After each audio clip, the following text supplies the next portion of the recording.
going to create a rocket using these materials: baking soda and vinegar.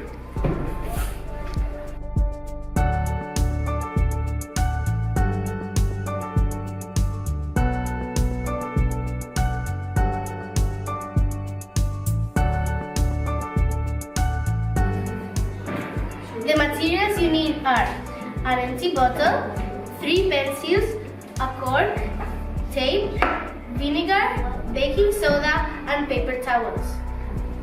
The first step is to use the tape to attach the pencils to the side of the rocket, and so that the pencils they point towards the ground.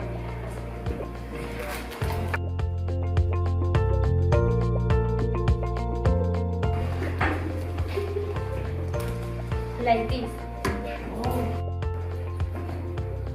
Then we put vinegar into the rocket. Fill it up almost halfway.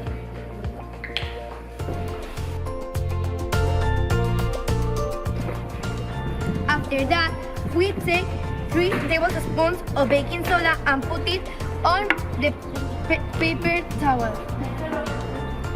1, 2, and 3. Now you roll up the paper towel tight so the baking soda does not fall out, and you can put it in the rocket. Now comes the fun part. Drop the paper towel into the rocket. Plug the button with the cork